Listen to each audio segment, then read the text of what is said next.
Koppji li tnejn jgħixu fid-djar l-anzjani qed jinqatalhom 10% anqas mill-pensjoni bidħul fis-seħħ tal-miżura fil-Baġit 2026.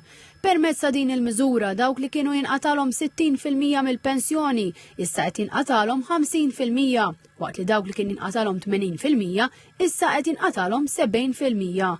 Waqt konferenza tal-aħbarijiet, is-Segretarju Permanenti għall-Ministeru tal-Politika Soċjali u Drittijiet tat-Tfal, Mark Musu, spjega li x-xogħol biex jiġu implementati b'mod sħiħ 4 miżuri oħra l-pensjonanti jinsabu fl-aħħar stadju. Il-miżuri kollha 53 miżura imħabbra fil-baġit ġew imwettqa kważi kollha li fadal huma 4 miżuri li jikkonċernaw il-ħlasijiet ta' anomaliji tal-passat, però dawk isiru kull Novembru ta' kull sena u għal daqstant sa' Novembru li ġej għal darb'oħra dan il-Ministeru jkun implementa l-miżuri kollha tiegħu tal-baġit.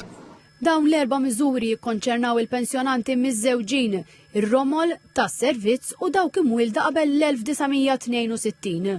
Intqal li fil-każ tal-pensjonanti miż-żewġin li kienu jitħallsu bir-rata tas-singoli, dawn qed jitħallsu bir-rata ogħla ta' miż-żewġin.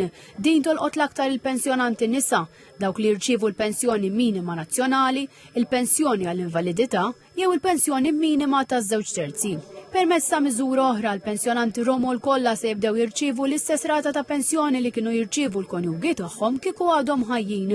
Fil-każ tal-pensjoni tas-servizz se jżid b'200 € oħra l-ammont li ma jiġix ikkunsidrat għal fini tal-pensjoni tas-sigurtà soċjali, waqt li dawk li laħqu 72 sena qed jiġi injorat l-ammont kollu kommutat bil-pensjoni tas-servizz. Il-Ministru għall-Politika Soċjali Michael Falzon qal li riesaq lejn tmiem ukoll il-proċess tal-aġġustament tal-pensjonanti mwielda qabel l-1962. Iddeskriva din il-miżura bħala l-iktar waħda li fiha qed isir investiment.